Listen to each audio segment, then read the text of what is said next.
तो आज हम बात करेंगे एक ऐसे कंपनी के बारे में जो शिपिंग लॉजिस्टिक से जुड़ी हुई कंपनी है और जिसका क्लाइंट बेस देखा जाए तो एक से एक दिग्गज कंपनियां इनकी क्लाइंट हैं।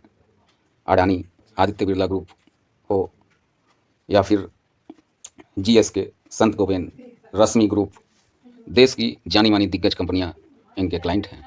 निरमा, आर्सेलर मित्तल, जानी मानी कंपनियां, जितनी भी कंपनियां एक्सपोर्ट करती हैं सारी की सारी इनकी क्लाइंट हैं और ये गुजरात बेस्ड कंपनी है जिसका नाम है सी कॉस्ट शिपिंग सर्विसेज लिमिटेड। नाम से ही जाहिर है कि ये शिपिंग कंपनी सर्विस प्रदान करने वाली एक कंपनी है, शिपिंग का सर्विस प्रदान करती है और एक्सपोर्ट एवं इंपोर्ट करने वाले जितनी भी कंपनियां हैं उनको ये लॉजिस्टिक की सेवा प्रदान करते हैं। इस कंपनी की विस्तृत चर्चा जिसमें हम देखेंगे इसके फंडामेंटल्स को, इसके बैलेंस शीट को, इनकी पीयर कंपनियों को। फंडामेंटल एनालिसिस की बात करें तो ये एक बहुत ही छोटी माइक्रो कैप कंपनी की श्रेणी में आती है जिसका मार्केट कैप 191 करोड़ रुपया है। करेंट प्राइस की बात करें तो 3 रुपये 55 पैसे है। एक साल के हाई और लो की बात करें तो जहां इन्होंने एक साल का हाई 8 रुपये 48 पैसे का बनाया है हुआ है, वहीं इन्होंने एक साल का लो 2 रुपये 41 पैसे बनाए हुए है। स्टॉक पी की बात करें तो 9.50 के स्टॉक पी पर अभी ये ट्रेड कर रही है। बुक वैल्यू इसका 2 रुपये 29 पैसे है। डिविडेंड ये देती नहीं है। ROCE 38.4% का है। ROE 36.1% का है। वहीं फेस वैल्यू की बात करें तो ये 1 रुपये और प्रॉफिट वेरिएशन 5 ईयर्स का देखें स्टॉक प्राइस CAGR तो 266% जो कि बहुत ही शानदार है। सेल्स ग्रोथ 5 ईयर की बात करें तो 214% जो कि बहुत ही अच्छा माना जाता है। डेप्ट टू इक्विटी की बात करें तो 0.20 है जो कि बहुत ही कम डेप्ट इस कंपनी के ऊपर है, ऐसा ये दर्शाता है। प्रमोटर होल्डिंग की बात करें तो 27.8% इस कंपनी में प्रमोटर्सों की होल्डिंग है, जो कि प्रमोटर होल्डिंग देखा जाए तो कुछ कम है। ये चिंता का विषय हो सकता है। EPS लास्ट ईयर की बात करें तो 0.27 है। अब हम आते हैं इसके चार्ट के ऊपर। जब हम इसके चार्ट को देखते हैं तो हम ये पाते हैं कि इस कंपनी ने अपने ऑल टाइम हाई 41 रुपये का बनाया था जो कि 2021 के जून में बनाया था लगभग, और आज ये अपने ऑल टाइम लो के आसपास यानी कि 2 रुपये 41 पैसे का जो इसका ऑल टाइम लो है उसके आसपास ही ये ट्रेड कर रहा है। कल के डेट में देखा जाए, पिछले दिनों कल के ट्रेडिंग सेशन में तो इन्होंने 10% के अपर सर्किट के साथ 3 रुपये 55 पैसे पर यह क्लोज हुआ।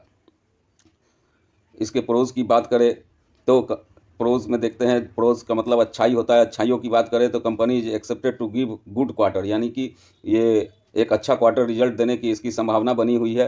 Company has delivered good profit growth of 266% CAGR over last 5 year, यानी कि ये पिछले 5 सालों से 266% CAGR से इसका प्रॉफिट ग्रोथ बढ़ रहा है।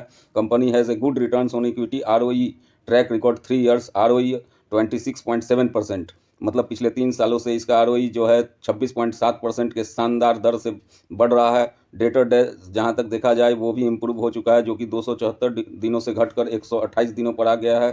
कंपनी वर्किंग कैपिटल रिक्वायरमेंट्स देखा जाए तो 125 दिन से घटकर 76.7 दिन के रेशियो पर आ चुका है जो कि बहुत ही अच्छा है। अब इस कंपनी के कुछ कमियों की बात करें तो डिविडेंड ये कंपनी देती नहीं है। Promoters holding has decreased over last quarter 16.7%, यानी कि प्रमोटरों ने अपने लास्ट क्वार्टर में 16.7% का होल्डिंग जो है वो डिक्रीज किया है। ये एक कमी है इस कंपनी की।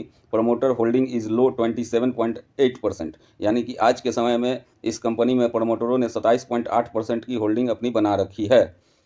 अब बात करते हैं कि इस कंपनी की कंपटीटर कंपनियां कौन कौन सी हैं। तो ऐसे में देखा जाए तो देश की जानी मानी दिग्गज शिपिंग कंपनियां जो भारत में लॉजिस्टिक का कारोबार करती हैं, GE शिपिंग कंपनी, SCI यानी कि shipping corporation of India, CMAC, SR shipping, Shreyas shipping जैसी दिग्गज कंपनियों से इस कंपनी का कंपैरिजन किया जाता है।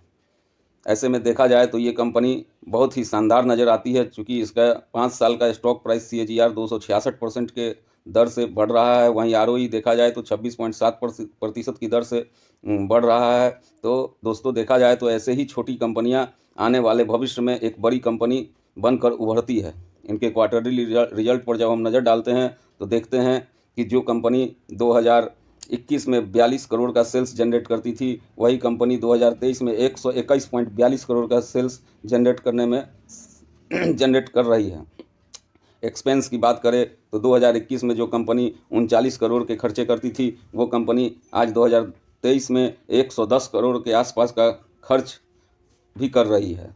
जाहिर सी बात है कि सेल्स अगर बढ़ेगा तो एक्सपेंस भी बढ़ना ही बढ़ना है।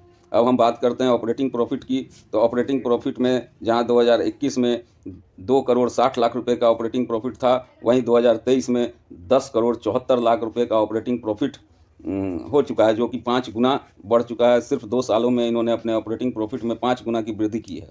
इस प्रकार हम पाते हैं कि ये कंपनी आने वाले भविष्य में जो इनका प्रॉफिट रेशियो जिस अनुसार से बढ़ रहा है, आने वाले भविष्य में ये एक शिपिंग लॉजिस्टिक के क्षेत्र में ये एक उभरती हुई बड़ी कंपनी का रूप ले सकती है। तो दोस्तों, आज के इस वीडियो में हम अपने जो भी हमने इसका फंडामेंटल एनालिसिस किया, उस अनुसार आप कमेंट में हमें बताएंगे कि आपको क्या लगता है इस कंपनी का फ्यूचर कैसा रहने वाला है। क्या ये कंपनी आने वाले समय में एक नया इतिहास बनाएगी? क्या ये कंपनी आने वाले समय में अपने एक असीम ऊंचाइयों को छुएगी और आपके पैसों को 10 गुना, 20 गुना या 50 गुना तक इस कंपनी के शेयरों को बढ़ने का।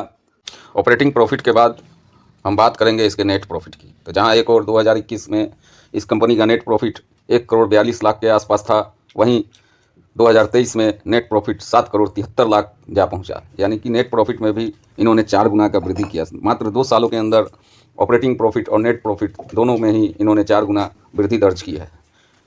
बैलेंस शीट को देखकर ऐसा लगता है अगर कंपनी इसी रफ्तार में आगे बढ़ती रही तो आने वाले 2-4 सालों में ये कंपनी का प्रॉफिट बढ़कर 50 करोड़ भी हो सकता है। और अगर ऐसा हुआ तो ये अपने निवेशकों के पैसा को इसके ऑल टाइम हाई जो कि 41 रुपये है, उससे भी कहीं ज़्यादा 100 के आंकड़े को भी पार कर सकती है, जैसा कि मुझे लगता है। आप लोगों का क्या राय है? आप लोगों का क्या विचार है? आप लोग क्या सोचते हैं इस कंपनी के फ्यूचर के बारे में? ज़रूर से ज़रूर कमेंट बॉक्स में अपना विचार प्रकट करिएगा, ताकि हम भी उस कमेंट को पढ़ के और आपके विचार को जान सकें। तो दोस्तों, हम कोई फिनंशियल एडवाइज़र नहीं है, हम सेबी रजिस्टर्ड फिनंशियल एडवाइज़र नहीं है। आप जो भी अपना इन्वेस्टमेंट करेंगे अपने रिसर्च करने के बाद या अपने फिनंशियल एडवाइज़र से राय लेने के बाद ही आप शेयरों में निवेश करें, क्योंकि आपका खून पसीना का कमाई जो है वो आपके अपने रिसर्च के बाद ही उसको सो आप शेयरों में लगाएं, क्योंकि पेनी स्टॉक बहुत ही रिस्की होते हैं और ज़्यादा मुनाफा के चक्कर में आप पेनी स्टॉक में सिर्फ नाम देखकर ही इन्वेस्टमेंट ना करें।